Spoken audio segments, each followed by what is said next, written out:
Welcome participants to the second session of the 5-day faculty development program on universal human values. So I'm going to talk about why students matter, and of course they do, how to motivate them and guide them through universal human values. So in my talk will be in 3 parts, and you should be I expect that we will have interactive session every 30 minutes. So this is the overall outline of my talk. We'll talk about institutional expectation as well as national expectation from students, and what is in the mind of the student when he or she joins the institution. And you will see there is a big gap. So that will be the first part, and we'll talk about then the student induction program, which can help in bridging this gap. After this, we'll have the first break and interactive session. Then we will continue again with mentoring and universal human values. What is the approach, methodology, content and topics? And we'll have some feedback, and then we'll again have a break to have interactive session on the second part. And after this, the third part will be the impact such a program has on the individual student as well as the institution. And finally, we will end with the role of the educational institution. Okay, so what are the expectations of the nation from its colleges, both engineering colleges and certainly all colleges, all higher education?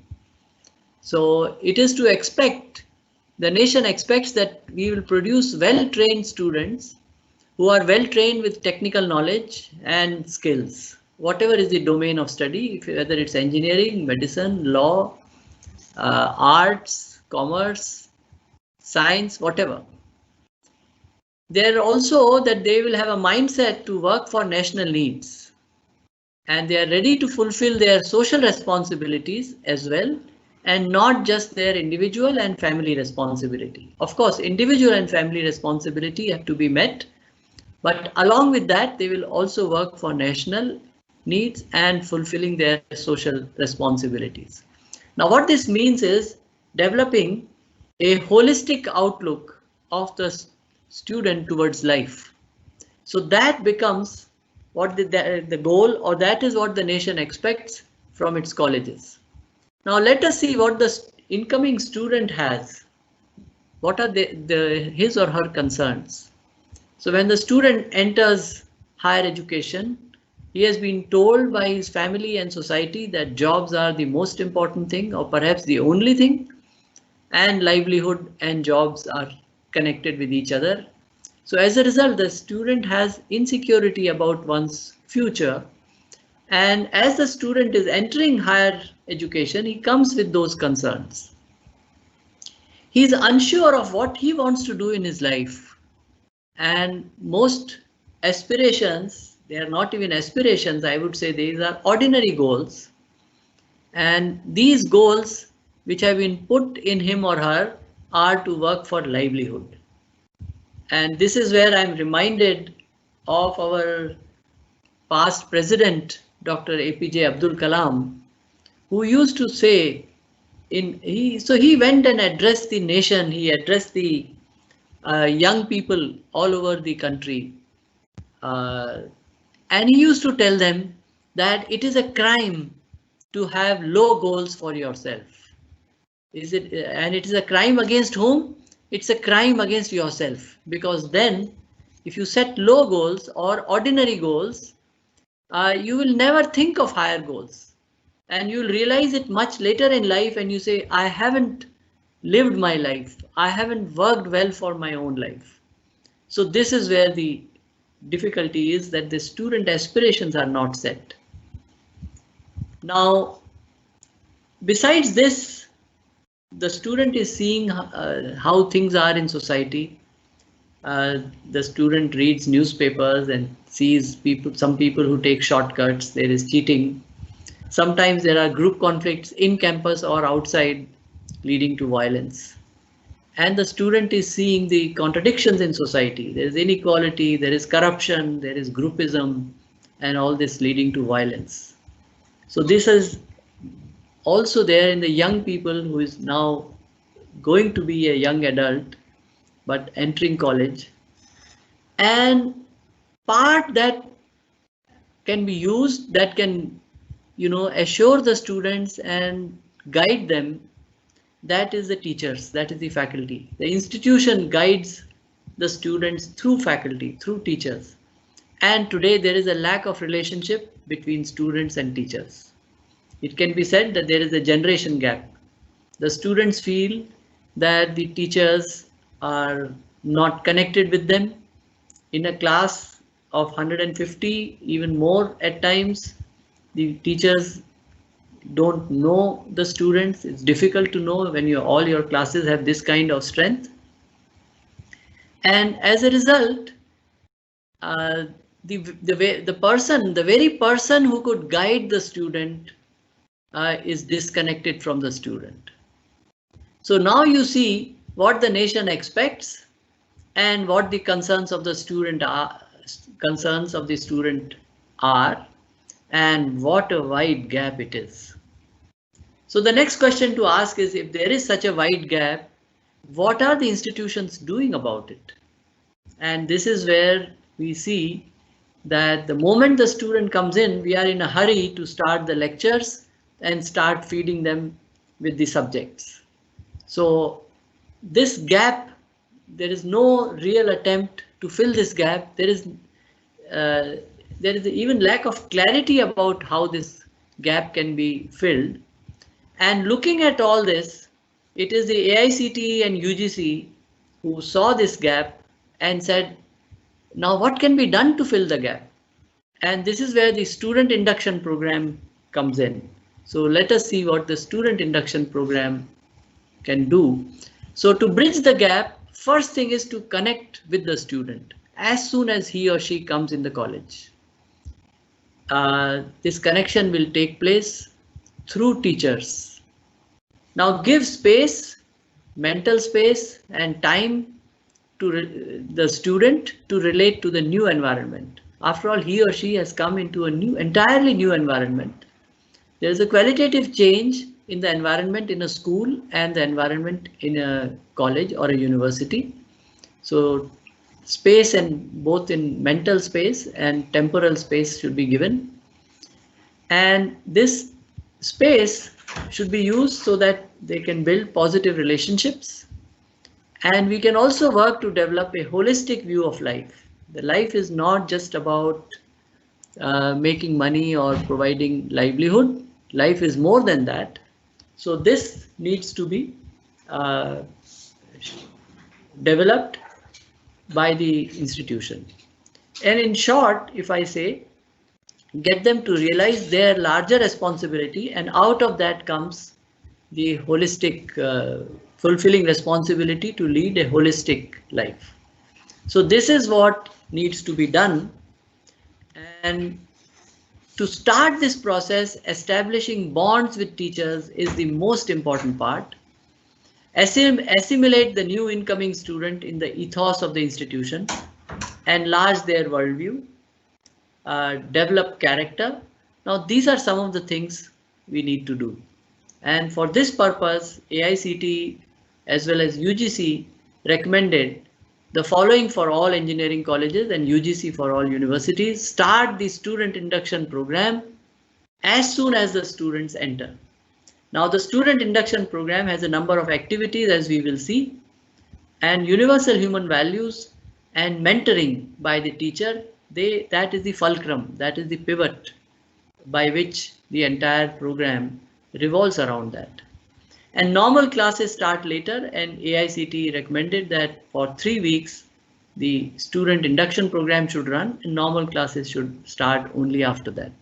Okay, so this is a time to form bonds with teachers, because after all, that is the key to take us out of the current situation of this student.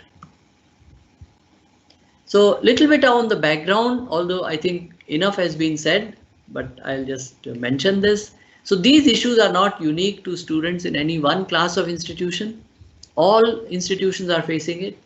Even premier institutions like IITs are facing similar issues. How do you motivate students towards studies?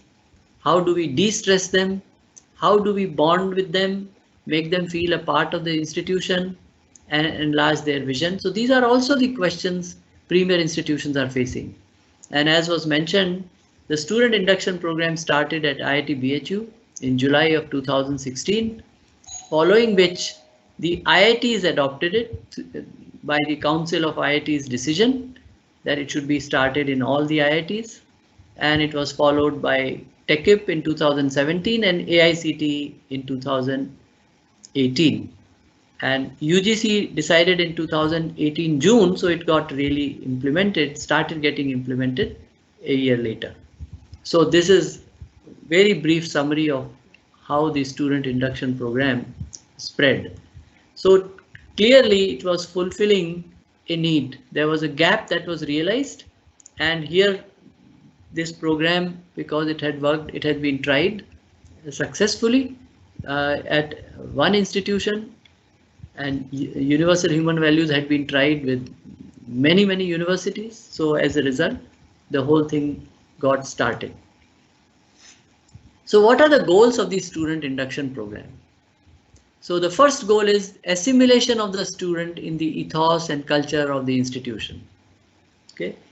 So if I show you a little more detail, this will be based on institutional culture and practices, exposure to a larger vision of life, and this will be based on larger national and human good, bonding within the batch, and most importantly, forming a relationship with teachers.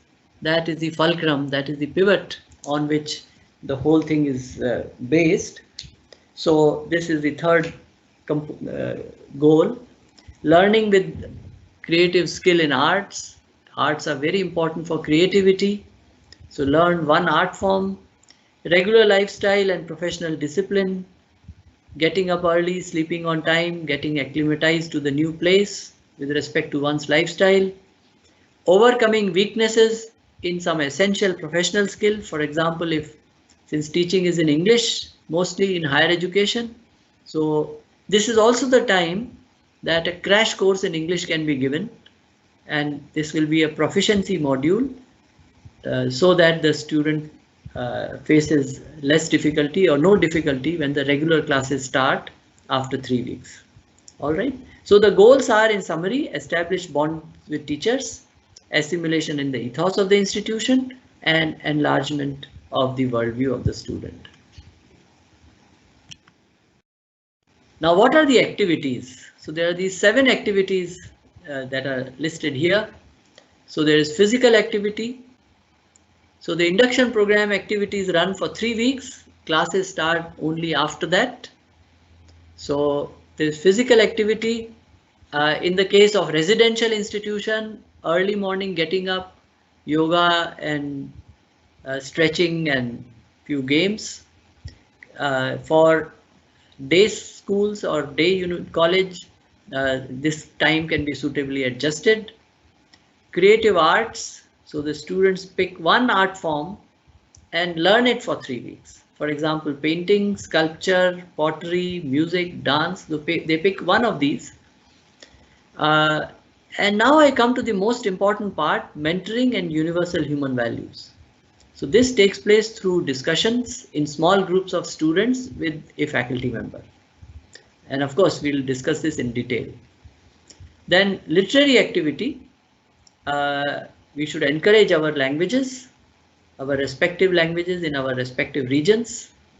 Under literary activity, general reading, writing summaries, debating, enacting a play. These are some of the activities which can be taken up depending on your situation, availability of resource persons, and proficiency module, as I mentioned, this is optional, required only for those who are deficient.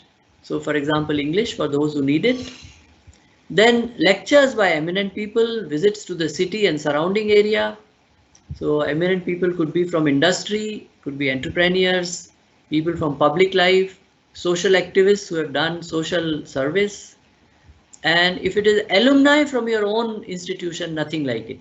Because when they see that somebody who studied in the same college passed out and has done so well, they start thinking. They said, oh, I can also do that. So the role models are not distant but nearer. So they have a feeling, yes, I can also achieve it. Visits to the city, this is like a picnic. They go to visit a monument or visit temples or some wildlife resort. The main thing is they are together and develop bonding. And then finally, exposure to the institution, some awareness about their department or branch that they have taken, what are the innovative activities there.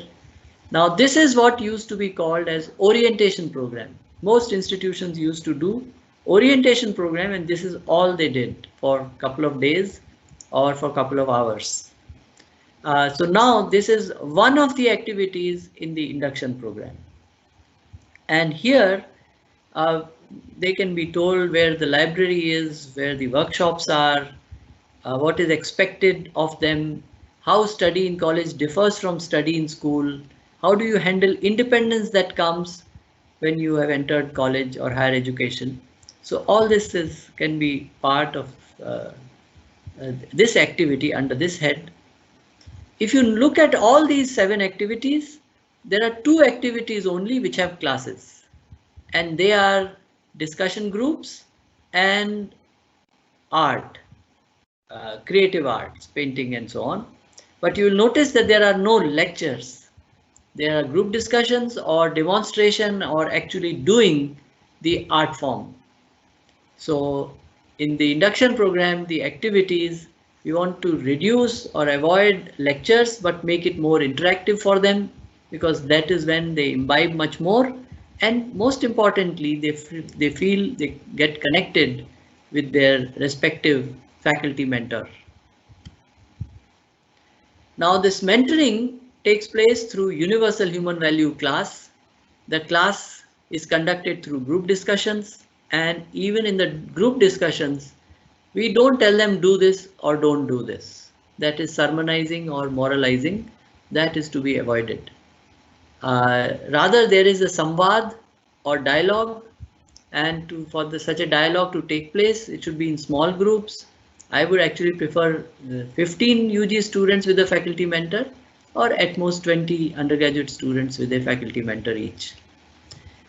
However, these discussions are not random and freewheeling.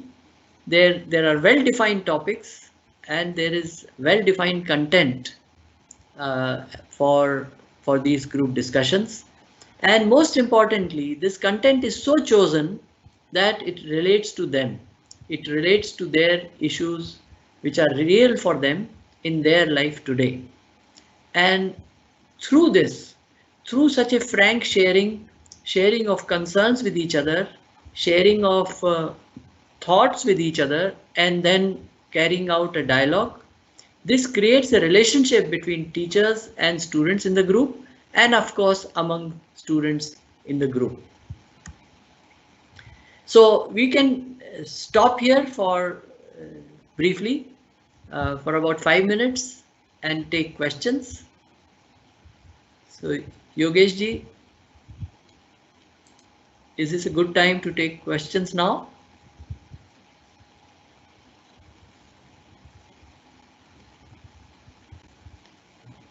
So people who are listening, they can use the chat to send their questions,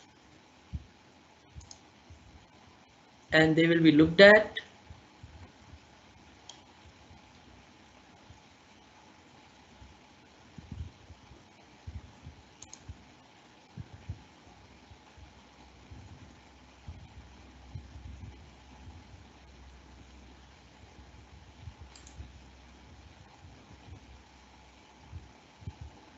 Yogesh ji, can you hear me? Yes, sir, I can hear you. There is no such question. Okay, so all right. So I'll continue. I will make an announcement for. Yes. Aha. So whatever questions come to their mind, people can share them through chat or whatever means you have decided. Uh, I'm just looking at the chat to see if there is any question that has come, if I can see it. There is no question, sir. I have gone through. No question. All right. So let me return to the yeah,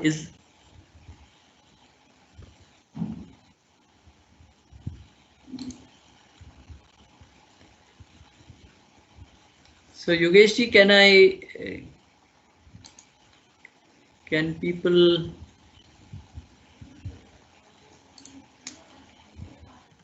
okay? Yes, sir. All right. So you can see the screen. I cannot see. There is one question. Yes.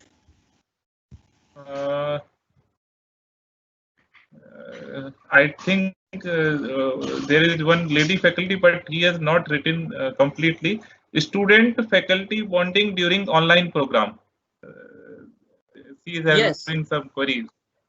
No, that's a good question. Now, what do we do? Because now the institutions have opened in an online mode. So this will be a challenge because as we are all learning the technologies, and the technologies currently have limitations as well. They are not that easy to use and so on.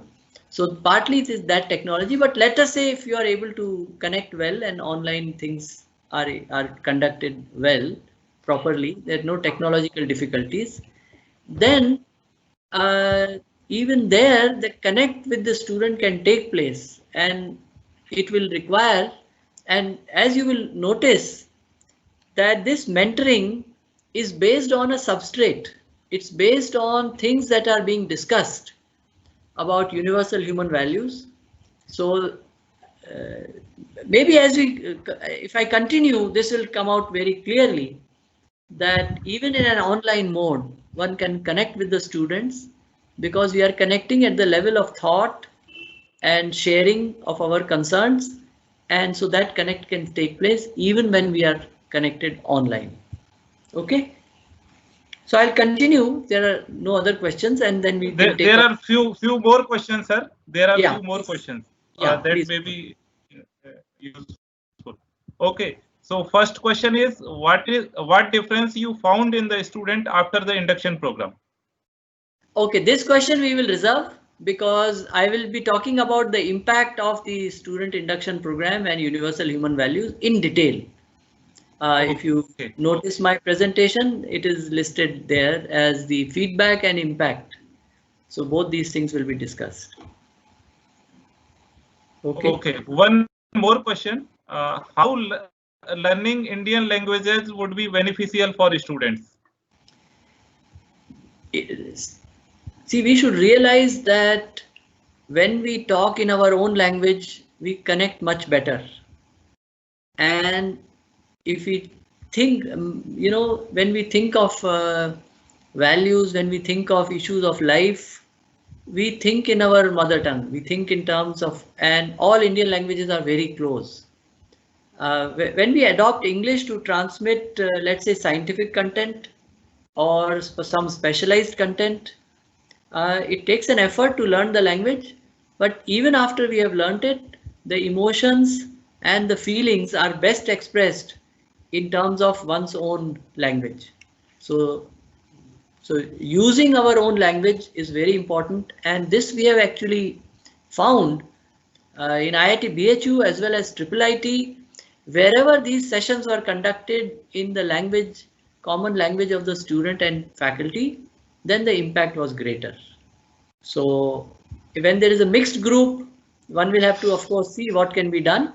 But wherever it can be conducted in, and I feel that in India, we should accept the idea of bilinguality. So we will have English as well as the regional language or our mother tongues. So using both of them together, we can convey our ideas even to those people for whom they are not fully comfortable in the regional language. So language is an important issue, but let's see. Any other question?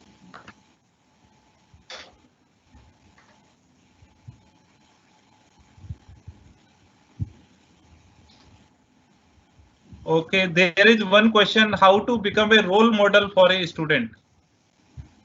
Oh, it's a good question. We become a role model for the student by living the values. So it's not enough to know what the values are, but when we live those values, uh, the student can see our character. Student can see that we follow what we say. So we do what we say, we live what we say. That is what makes us into role models for students. Okay. Okay, sir. So We can proceed ahead. okay, thank you. So then I will continue. So next I will take up mentoring and universal human values and what is meant by it, what is the approach, what is the methodology, and then what is the content and what are the topics that are covered under this. So first thing we should understand that the role of education is to take the student from discipline to self-discipline. In the sense that as a child is growing up, he or she follows his or her parents.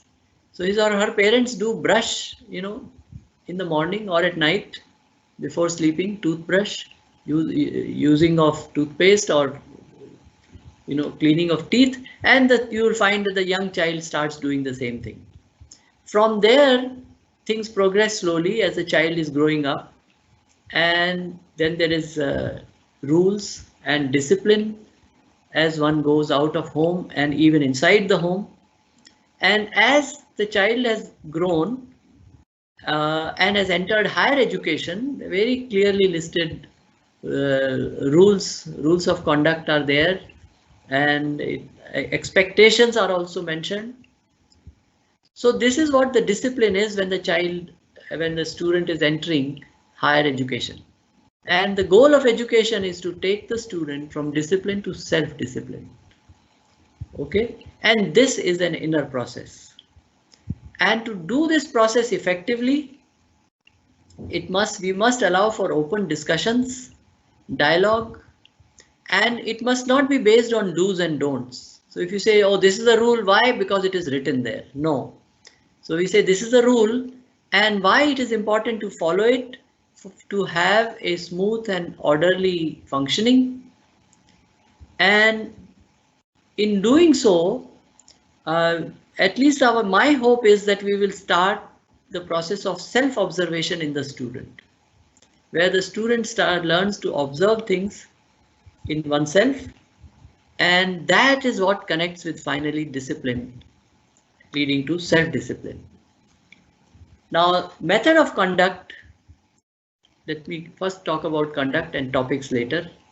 As I was mentioning, there are form groups of 20 students, each mentored by a faculty member. Classes are conducted through discussions and dialogue, and there are practical exercises given, and those exercises can be tried in real life by the student in dealing with his or her friends, in dealing with the day-to-day things, whether in the bus or in auto rickshaw. And they will find that these are practical things, and what is told in the class or in the group discussion, they can try to verify it, whether it holds or not, whether it holds for them or not. And this is how the method of conduct will be. It is pretty much like science, that look here, this is the theory, this is how things happen, and you can try it in your real life with practical exercises, and you can verify within yourself. Now, faculty should come forward to conduct it from all disciplines and all departments, and not just those subjects which are being taught in the first semester or the first year. Okay, so because this process of discipline to self-discipline is one of the core functions of education, Therefore, it is everybody's responsibility. It is the responsibility of all teachers, and it must not be left to outside experts or a few teachers who are teaching them in the first semester. Now let me come to the content.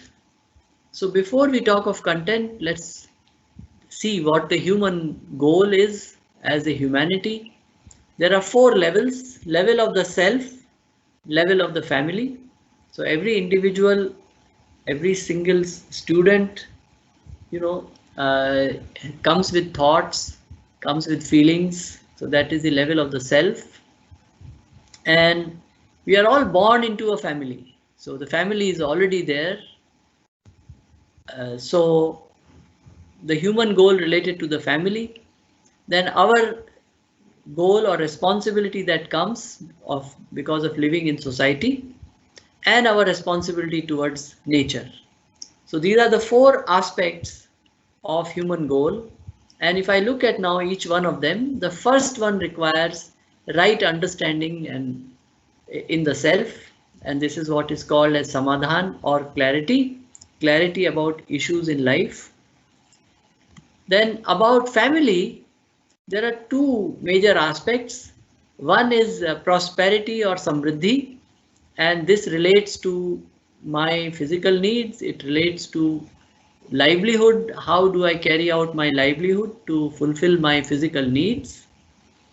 And secondly, my relationships are free of complaints. So I live in family with justice, with nyaya, and the family, of course, is the family where we are born and living. But for those students who come to the hostel, it is that also is like now an extended family. When they come to college, to their department, and they meet other friends and teachers and people, that is also like a mini family, extended mini family. So there would be justice, and in case of justice and nyaya, the relationships are free of complaints. In society, if there is justice in society, then there is absence of fear, and that is what is called as abhay. Samaj mein abhay, the absence of fear in society. In nature, coexistence, sahastitva, and this coexistence is an existence in which we mutually enrich each other. So we enrich nature, nature enriches us, provides us a good environment where we live and think and conduct our activities. So this content is based on coexistential philosophy propounded by Sri A. Nagaraj, based on 30 years of research. And those of you who are interested can go and look on this website. So now, what are the topics that are covered under universal human values? So there are 5 units. So in this student induction program, when you have these group discussions, there are 5 units, and let me take you through these units. The first unit is about student aspirations and expectations of their family from the student. Gratitude. So this forms the first unit. The second unit is competition, cooperation, and excellence. Now that they have entered higher education, perhaps through a very competitive process, but now can we shift to cooperation? And cooperation is the basic part of life. And once we have cooperation, then we work together for excellence. Third unit is about human needs of the self and needs of the body, and how do we fulfill needs of the self, needs of the body, and how, if we mix the 2 needs, it can create a problem for us. The problem may come in the form of peer pressure, it may come in the form of lack of prosperity, it may come in the form of lack of self-confidence. So identification of needs and understanding how they can be fulfilled, and that I have the capacity to fulfill it. fulfill these needs. So once I have that, I have an absolute self-confidence, and I can work for my own growth, my upliftment, my own development, together with a feeling of cooperation, with a feeling of connectedness with other students, under the guidance of teachers. The fourth module or unit is that of trust and respect. So these are the feelings: feeling of trust, which is inside; feeling of respect, which is inside. And this can be expressed, and the forms of expression may be different, but these feelings are universal. Feeling of trust is universal. Feeling of respect is universal. It is there in all human beings. When we see somebody worthy of respect, then that respect, feeling of respect, comes in. Similarly for feeling of trust. So these feelings are universal, and there will be a considerable discussion in this fourth unit on trust and respect. And the fifth unit is about nature and environment. So there are these four orders in nature, what we can do so that because nature is sustainable. And if there is time, one can discuss freedom movement, because that now, of course, the calendar is somewhat disturbed, but normally 15th August comes around during the student induction program, and that is the time one can talk about the freedom movement or something, some other suitable things, which will make students aware of how much work has been done in our own country for moving forward. And it has been done with a feeling of non-violence, with a feeling of love. But that does not mean lack of firmness. It is done with firmness. So these issues, so the discussion on these issues is designed for gaining clarity about issues of life, developing empathy, and this is again a core part of education. We will have occasion to discuss all these in more detail, but let me take the first part here, because this is the time the students are entering. So the first thing is to talk to them about their aspirations, about what they want to do in life. And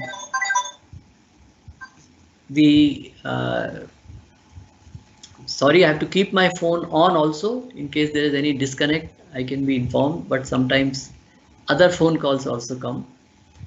So in student aspirations, we are trying to find out, we ask them to talk about what they wish to do in their life. And I've been sort of doing this for ever since 2005, July, right on the first day or the second day with my group of 20 students. So even though I was director, I said, no, I must connect with the new students, incoming students. So I would hold these, I would take one of the groups, and right on the first day or the second day, I would sit with my group, and similarly other faculty members would sit with their group and ask the students about what they wish to do in life. So I'll relate a few things with you. About 40% of the students say that I want a good job. And you ask them, what is a good job? And now suddenly they are flabbergasted. They say, oh, what does it mean? Obviously, it is an obvious question, that a good job means one which gives me maximum salary, good package. So when people have talked to them about livelihood, they haven't even told them what a good job is. A good job is something that gives you fulfillment in life. It's, of course, allows you to take care of your family responsibilities, livelihood, but it is also fulfilling for you. So we try to expand that right on the first or the second day when we are discussing this. About 40% or another 40% of the students say that I want to make my parents happy. And this, we are in Asian society, we are connected within our family, and it gets reflected when the students say, I want to make my parents happy. So when you ask them now, what will make your parents happy? Again, there is no answer. It's confusion. and they say, no, no, no, I'll buy them a house. So my goal is to start earning money so I can buy them a house or buy a car. My father drives an old motorcycle and so on. So in terms of emotional needs, in terms of feelings, what needs to be done, there is not much thought that has been given. It is assumed that if you have physical facilities, you'll have good feelings. So physical facilities, having them is important to fulfill one's needs, but certainly life is a lot more than that, and it may require giving time to our family, uh, sharing responsibility, noting, and be sensitive to them, be sensitive to their concerns. So all these issues actually can be discussed. About 20% of the students talk about other aspirations. Some people want to do something for their village, some others want to do something for the country, and so on. And so we need to take them from there and say, to fulfill these aspirations, we need to understand the society, the people in living around us, people in our village, people in our city, in our country, and so on. So this is where we connect with them, and of course we talk to them about their family, who their family members are, and I, as a faculty member, mentor of the group, also tell them about my own family and what my family expects from me. So through this sharing, we become more frank, we look up to each other as friends, and certainly the group gets connected very well, and hopefully by the end of the student induction program, the students would also in your group will be connected with you. Okay, and similarly then we draw their attention towards how other people have helped them. So we say you have reached higher education, which this itself is an achievement. Now who are the people who have helped you reach here? And people talk about their father, their mother, or about a school teacher who motivated them. And so we tell them, express your gratitude towards these people, or towards the person who has helped you reach here. And the next day when we meet, we find that out of 20, some 6 or 7 students have talked with the concerned person. Others say, no sir, how could we talk? It is embarrassing. But these 5-6 people who have talked, they say that they talked to the people, they told them how they have helped them, express their thanks, their gratitude. And sometimes it's a touching story which people tell, and this inspires the other students in the group to do the same thing. And over the next few days, maybe 80% or all the students in the group would have talked to somebody who has helped them reach here. So this feeling of gratitude which is inside us, we are asking them to express it. So even by this, they get connected with us. But this is also the time now to open them up, that there is a larger family that has now opened up in the new institution. And the fact that we are able to conduct these classes, these group discussions, they are able to play, they are able to go to cafeteria, is whole lot of people are working so that these things can take place smoothly. So somebody cleaned the room, swept the classroom, swept the discussion room, somebody arranged the chalk or the lights, somebody else arranged things in the physical education, and so on. So this gratitude which they felt within their family or with their school teacher, now is the time to expand that feeling of gratitude towards the college and towards currently the people who are helping them. So this feeling of gratitude would help them connect with now the college, and with this one can move forward to other topics. We will discuss these topics during the course of this workshop. Okay, so now when the student induction program was run at IIT BHU, I'll talk about some of the feedback which was collected from there. And similar feedback was there from many colleges which were able to conduct it properly. So the key word is, if you are able to conduct the program properly, then the feedback that comes is very heartening. So let me take you now to some feedback received from students of IIT BHU on the student induction program, or DEEKSHARAMBH. The meaning of this is what people wrote. This is anonymous feedback. The meaning of induction program is to welcome the students into the fold of the institute. We, the students, were thoroughly welcomed into the institute. Similarly, excuse me, I did not know the morning breeze would be so beautiful, although I was a reluctant walker to Gymkhana ground at 6:15 AM initially. This is because it's a residential institute. The physical activity during the student induction program was designed at 6:30, so the students would walk to the ground between 6:15 and 6:30, and they said, well, I never realized that the morning breeze could be so beautiful. Induction program has brought us into the main ethos of the institute through creative art, physical education, etc.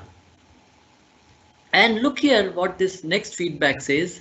IIT is a place for ragging, but the way the seniors interacted with us and helped us to know the various activities taking place in the entirety of the campus, it was commendable, and we developed a very nice impression with the seniors. So if you create the right environment in which good, conducive, cordial interaction takes place, then the whole view towards each other changes.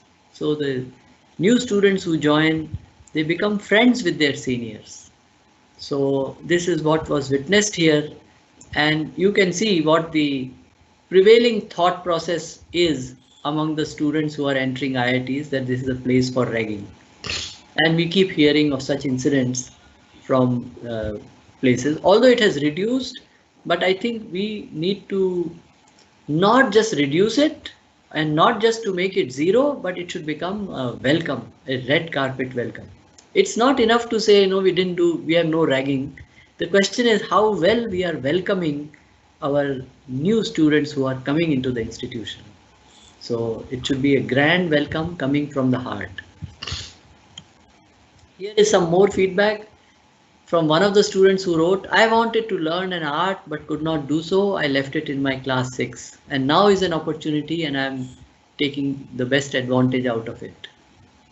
The program focused on varied culture and tradition of the city of Varanasi. So this was another feedback.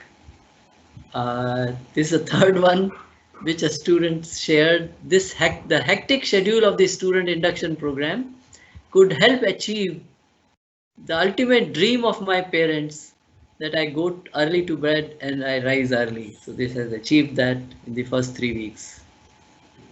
Okay, and so on. Exposure to city life, the picnic, developing worldview, and even holding a session in the hostel, evening session by these faculty mentors and student guides was memorable, and personal care by the coordinator of the student induction program, etc., etc. So this creates a very good feeling, very good atmosphere, and the concerns that the student is coming in, they are sort of left behind, so the student feels secure, and now is the time to engage with them in further discussion. Okay, so we can have now a short interaction where I've just talked about the student induction program. The method is through dialogue, and the topics I had listed earlier. So this is what, so we can hold the interaction. Okay, sir. There are few questions which have come. Okay. How can we make institution more student friendly in order to avoid stress and other mental pressures? Yes, so as I was mentioning, is first thing is to create the right mindset, and it is done through the care that we give them when they enter. So this entry point is the most important point. If you say no, I will run the student induction program after 1 month, I'm sorry, you would have lost the opportunity. So as soon as they are coming in, setting first their mindset and backing it up with the effort and the care that we take, and this is best done by teachers. Institution works through teachers, and even if the classes are large, overnight we cannot fulfill change, improve the student teacher ratio. But what we can do is to provide opportunity, structured opportunity for first 3 weeks. So this is what I talked about.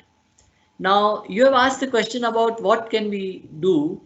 So you will have to identify what are the points or what are the aspects in the institution about which students are having concern, whether rightly or wrongly. And if it is, the concern should not be there, you reassure them. And if it's a genuine concern, then you should go and talk to your principal that this is causing a concern among new incoming students, and I'm sure some solution you will be able to find. Okay, more than the physical concern, some physical thing causing a concern, it is a mental approach and how mental attitude which causes that concern to increase or that concern to come up. So we need to address it at that level, and also at the level at which the concern is arising. Thank you. Okay, there is one more question. Uh, this is self-explanatory, but I will read. Can we get a copy of your presentation after this session? Absolutely. The copy of the presentation would be put up on the website of the workshop in NIT Patna or anywhere else. Please feel free to share it with other colleagues in your own college or outside. No problem at all. And besides this, for example, the topics that are to be covered, there is a mentor's manual which is prepared, and that also will be shared with you in due course during this workshop. Okay. What are the main differences between human values and moral values and character values? So, by moral values, we typically understand that we will tell them what is morally right, morally wrong. Okay. And at times it relates to society and individual. So this is what usually it means. If you have some other meaning of moral values in mind, then of course I'll have to know what you think. But this is typically what is understood. And so rightfulness together with society. And as opposed to this, there is universal human values, which is universal for all human beings. And this, we do not talk about do this or don't do this. No moral compulsion. On the other hand, we say this is built into every human being. These values are within us. All we have to do is to become aware of them. And as we become aware of them, we can then try to live according to those values. And when we live according to those values, we become happy and we transmit happiness. So this approach is different. Rather than moralizing approach, it is through discovery, through observation and verification. So it is following this second method of proposal, observation and verification. So I will have more to discuss on this in the coming sessions. Okay, there is one more question.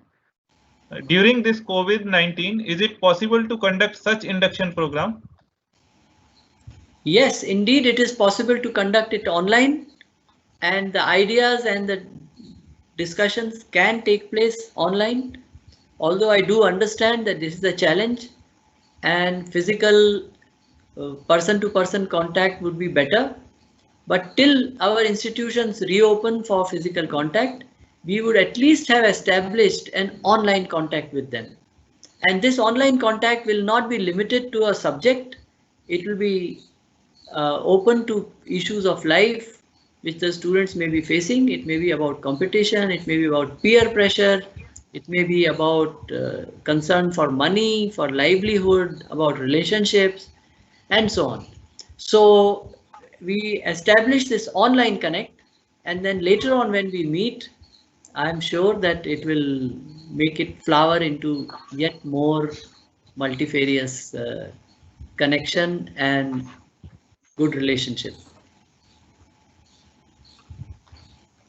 Okay. One more question. How do you deal with the students of different backgrounds to inculcate the values in them? Even though the backgrounds may be different, we are all human beings. Universal values are the same. So what might vary are the examples, and if the examples come from students, concerns come from students, they may express different concerns which they face, which is fine. And but more important thing to realize is that the values are the same, they are universal, and only those values which are universal are discussed here. So whether it is cooperation, feeling of gratitude, feeling of trust, feeling of respect, fulfillment, sustainability, and so on, all these are universal. Okay. Sir, sometimes students wish to talk in Bengali or Hindi in my class, that is in engineering classes, but it is recommended for English. So it is good for a teacher to talk in regional language in an engineering class. Yes, I think connecting with the student is most important. And if a student is having difficulty expressing a doubt in English, certainly he or she should be encouraged to express his or her question or doubt. And in Varanasi, in the group of 20 students, I had two students, if I recall, 18. There were actually 18 students. 16 of them were Hindi speakers and 2 of them were Telugu speakers. This is just by chance. Although the entire batch, so 16 of them knew English, Hindi, and were well versed with Hindi, even though they may have, of course, different mother tongue also. So we conducted it bilingually in Hindi and English. And those two students in Telugu, I told them, please feel free to speak in Telugu. And if rest of the class cannot understand what you are saying, we'll ask your friend to translate from Telugu to English or Telugu to Hindi. And it worked very well. So the very fact that we told them you can talk in your language, they felt very relaxed. They felt comfortable. So now with that, they were able to speak in English, but they had that comfort level that any point of time, if there is any difficulty, this is my family, this is my friends, I can speak in language that I am comfortable with, and others will translate, others will help me. So this is that environment of helpfulness is very essential.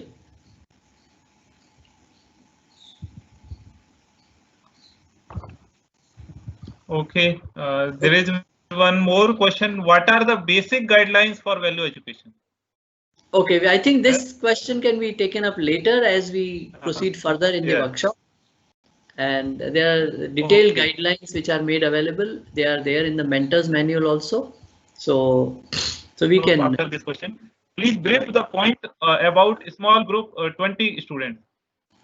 Yes, small group means 20 students and 1 faculty member. That is a mentor group. That is a universal human value group. I do understand that when the college is starting on it in the beginning, the ratio may be a little more, but that is the desired ratio, 20:1. And in that group, I find meaningful discussion, frank discussion, open discussion can take place. And the students feel, free and open to be able to talk about their concerns. Okay. So should I continue now? Yes, we can proceed, sir. Yes. Okay, so So let me come to now the impact part of the student induction program and universal human values, and we will look at the impact both on the individual student and the institution. So first thing to understand that this is not a magic wand. The process is slow and steady. So the impact on the individual student takes place in a slow manner and it is in a steady manner. There are different parts of this program, which appeal to different students, and within the universal human values there are different topics that appeal to different students more. So let me now take up how at the individual level it affects people and it affects the practice by the students. So to give you an example about self-awareness, so about self, family, society and nature, again at the 4 levels. So at the level of self, we take up discussion on what does one do when one gets angry, and as an this is I'm taking as an example. And one of the feedback which has come from many students is that as I have gone through this course, this group discussions, I have realized that anger is not a sign of power, but anger is a sign of helplessness. So my friend who is making me angry I'm getting angry because I am helpless in making him or her understand that what he or she is doing is causing difficulty for me. So slowly, when I get that feeling towards the person who is causing me anger, then my anger level reduces, and this feedback has come. So this is one of the areas. I know it's a little abrupt. How come this has happened?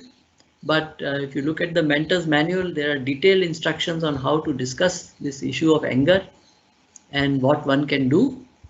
So similarly, there are other areas about concern for livelihood, about jobs.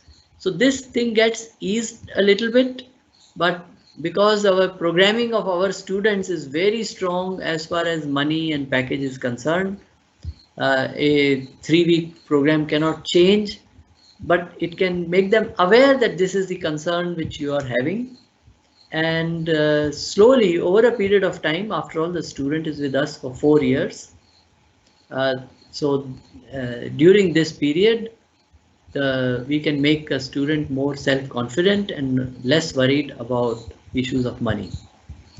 Another area where there is a positive impact is about relationships in family, in nuclear family, in extended family. We make them aware of how much their father, mother, brother, sister are doing for them, and then again get them to think about extended family. So again, the feedback is that I've become a lot more aware, and some feedback has come from parents. What has happened to my child? He has suddenly started helping at home in doing work. Mothers have said this.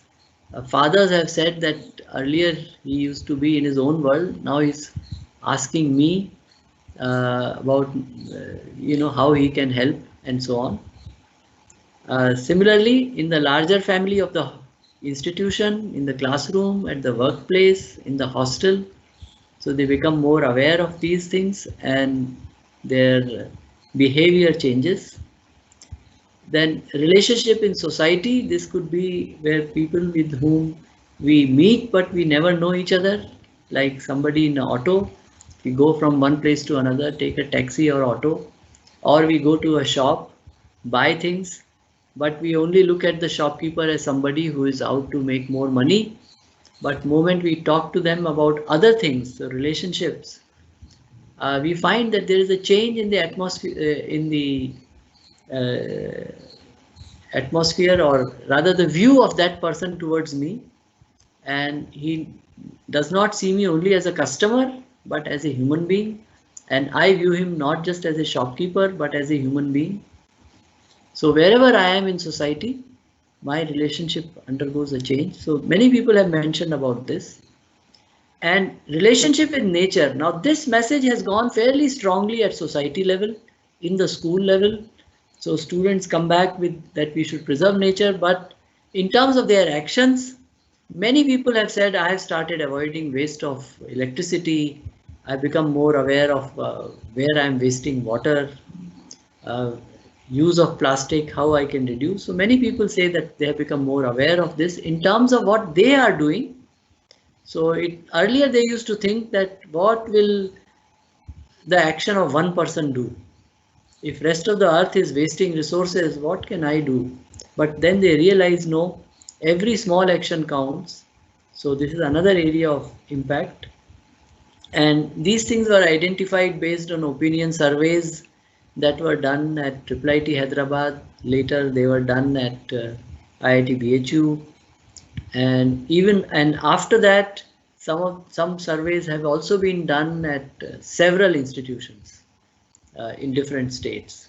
So, and different parts, as I was mentioning, of the topics affect differently different people. But I dare say that the impact is very positive, and at least in a few areas, the students, become more aware as well as more active in their life. Now, what about the impact on the institution? So as I was saying, the change is slow and steady, but if you look at the level of the institution, it appears very slow, but it is sweeping as it takes place. This is what I realized when I was director at IIIT, and within a matter of 2 years of conduct of this universal human values course and group discussions with the students, the visitors started telling me that this your institution is different. And whenever somebody said this, I asked them, please tell me what difference do you see? And initially people could not identify. They said, no, it is something is different, but I can't tell you what is the difference. Until one person said, oh, this place is more friendly, there is less aggression. They said, if I go to other places, I find young people a lot more aggressive, and here now things are different. And by young people, I must add, it is not just the students, it is general aggression within the society and within the institution. So that change happened within 2 years. Within 2 years, people started noticing. So even though the change is slow, and steady, if it is carried out steadily, this induction program is carried out steadily, it is like a wave, and it goes through the institution, and then initial change becomes very visible to people. And of course, deeper change is always slower, it takes more time. In IIIT, we also, as well as IIT BHU, we tried to put humanistic practices in running of the institution. And this was done in several facets. So let us look at some facets, and they would tell you the impact on the institution. This is about seriousness towards studies. Earlier, students were studying only for better grades, but now many more students started saying, no, I want to understand the subject. There were also students who had gone into depression, particularly in IITs, it is true, so much competition, and then when they come in, so some of these bright students who have gone in depression, they come out of it. And this has also happened in IIIT Hyderabad.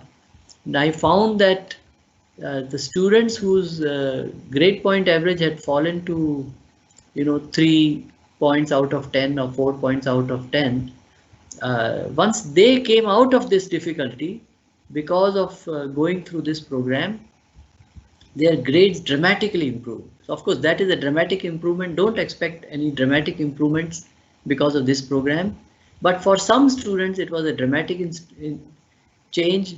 And I know of one student who went from 3 points to 10 points. He was a very bright student, but because of some problems he was not able to concentrate in studies, and this brought about a change in drishti or outlook towards life. Better relationship, less ragging towards zero ragging to warm welcome. So this is the change that we want. The youth festivals, cultural and youth festival, they became more inclusive. That is what I noticed in IIIT Hyderabad. It happened on its own. We didn't even try anything, but these functions became more inclusive. More ethnic things came up rather than Western music or Western dance, but many more types of variety of culture, and including ethnic culture of that region that got expressed. Yuktahar mess, value of doing work with one's own hand, whether it is cleaning one's own room or washing one's own plate in the mess.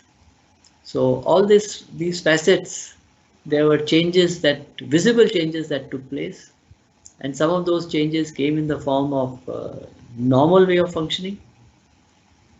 Similarly, in one of the departments, they said we will run our department based on relationship, and here I think the faculty have to play a key role. The relationship that is there among faculty in the same department, that is what gets transmitted to the student when they enter the department. And if the faculty are in harmony with each other, first of all, they are happier, they are, they feel happy and transmit that happiness. And coming to a department, being with colleagues becomes a journey of joy. We enjoy being there, and as part of a faculty group, we tackle situations or difficulties that come, and all this gets transmitted to the students. Similarly, continuing working with non-teaching staff, this has also been done at IIT BHU as well as IIIT, and there were special workshops organized for them, humanities projects for students, social internship for students. So these were some of the other kinds of changes. Then impact on faculty, more understanding of students.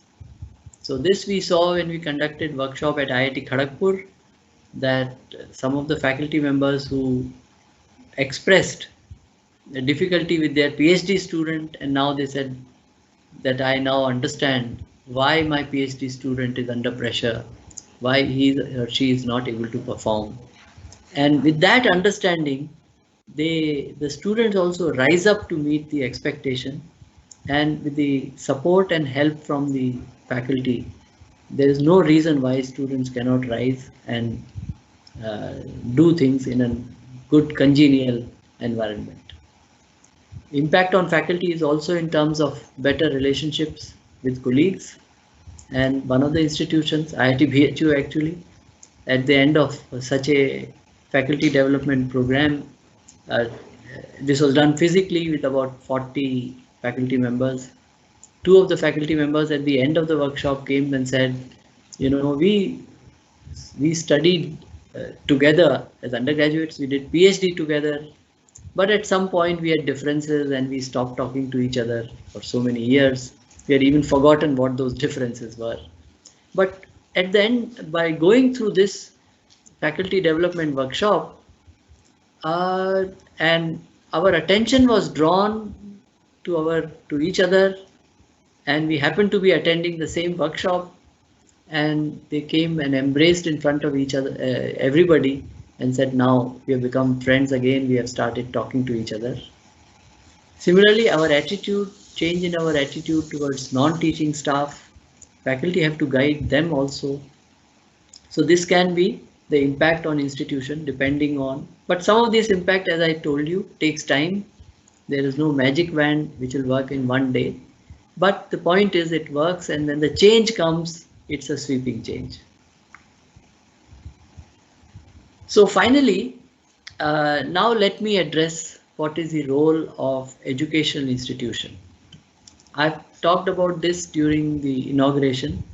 So educational institution is not meant to be a mirror of society. We cannot say that look at what type of students we are getting, what has happened to society. No. Why? Because we are meant to provide thought leadership to society. We have to prepare the next generation, which may be coming out of the current state of society. And of course, we also do research and suggest solutions to problems of society. In doing this, in preparing the next generation, in doing research, in suggesting solutions, the teacher's role is central. So when I say educational institution, this is carried, this work of educational institution is on the shoulders of the teacher. The teacher's role is central. To be able for the teacher to fulfill this role, teacher's relationship with the student is crucial. And this bonding that we are talking about, this will be the basis on which the student will get connected and will listen to the student. You should understand that we are a role model for the student whether we like it or not.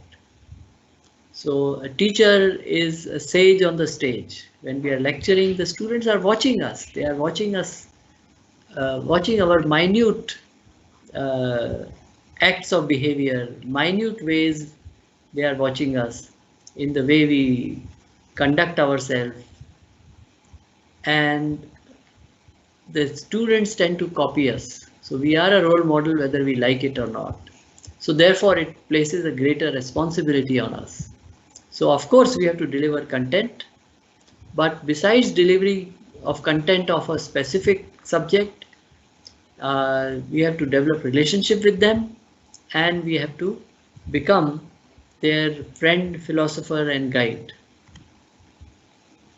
So the mentoring and universal human value requires teacher preparation.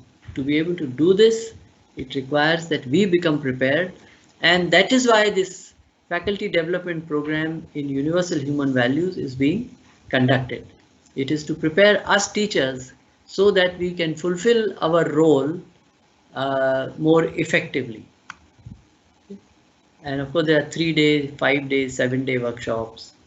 And as we learn about the values, universal human values, and we live those values, we become more comfortable, we become more relaxed, we become more de-stressed, and our life becomes happier.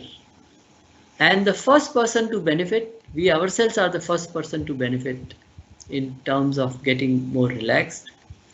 And then the benefit comes to our family, because family sees a change in us, then they are curious, and our family life becomes more smooth and eventually free of complaints. And after that, the benefits come to the institution and to our students. So this is a very natural process. And with this, the true role of the teacher in education can be restored. And let's continue. So in conclusion, universal human values is a critical part of the student induction program. It has resulted in bonding among students, relationship between teachers and students, sensitization to the living environment, to people in that environment like non-teaching staff, hostel staff, assimilation of the student in the ethos and culture of the institution. So all this has been achieved. The feedback which has come from tens and hundreds of student institutions about the student induction program is very positive, and wherever universal human value has been done properly, there the program has really, the impact has been much greater. Through this program, students' attention is drawn into themselves, looking into their own needs, their pressures which they feel. These are young people, they are under a lot of peer pressure, and today television advertising has increased that peer pressure. Their attention is drawn to honesty, self-confidence, and then what larger role they can play in their life, and with that, what is their responsibility towards nation or the larger society and humanity at large. And finally, nature and environment. So wherever the program has been run properly, the experience has been amazing, and it is amazing for students as well as teachers. Very rarely you find that, and that it is amazing for both. Frankly, I'll share my thoughts. When we conducted it for the first time in July August 2016 at IIT BHU. What I had thought, at the end of the program, when we collect anonymous feedback, the students will say that we enjoyed the physical activity the most, and these group discussions, we tolerated them. And do you know what the response was? Just the opposite. They said, no one has ever told us, no one has ever talked to us like this. These issues about peer pressure, about money, they are so real to us.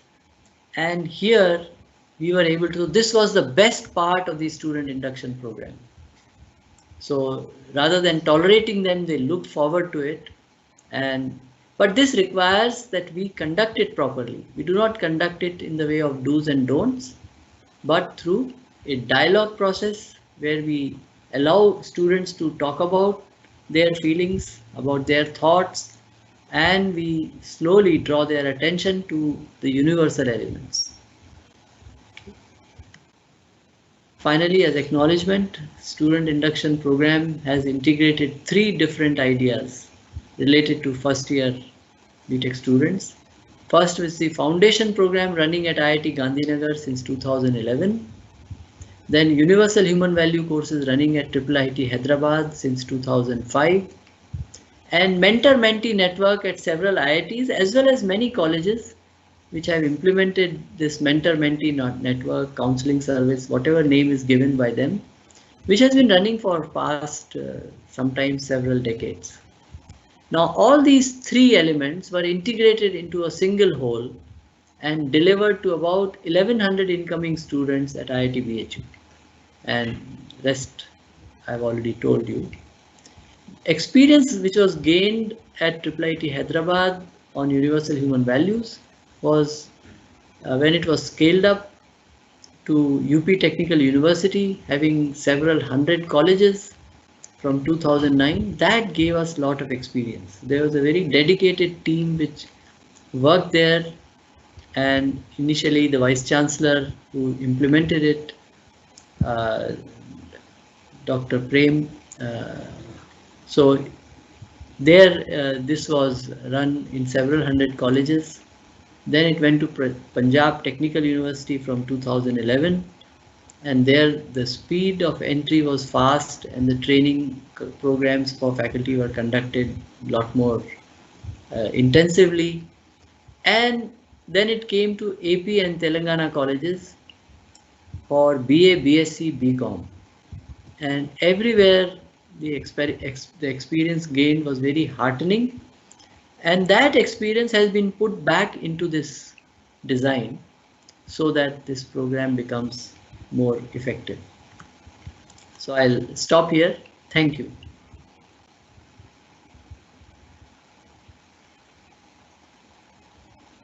Okay, sir. There are 2-3 questions. Okay. So first question is, in bridging between school and college, which part of SIP is more essential? I'm sorry, bridging between student and school and college. School and college. And college. Which so part of SIP? I would say the part where you connect with the student is the most important part.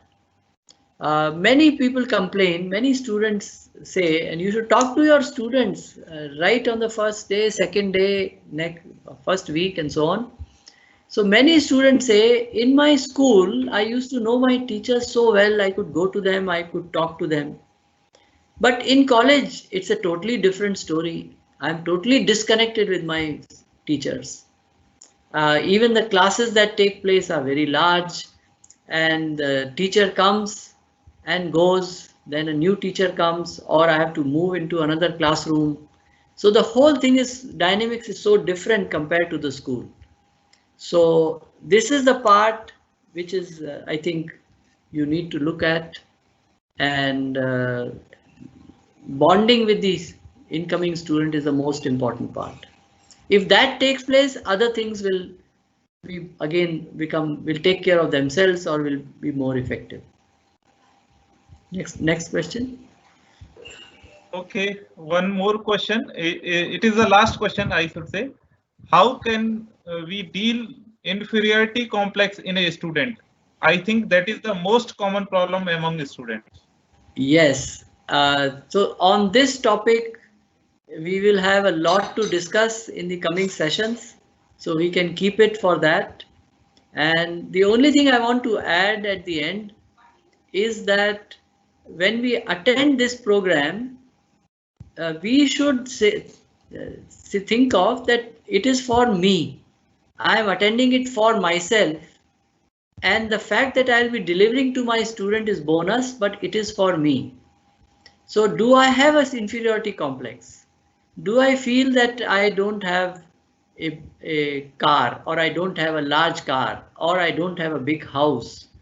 If I am suffering from complex, then how will I be able to remove such complex among students?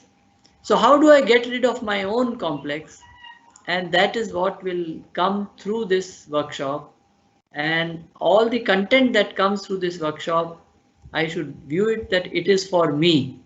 And I'm sure if I do that, when we learn accordingly, then our learning will be deeper, and expressing it to students will also will take place. Thank you.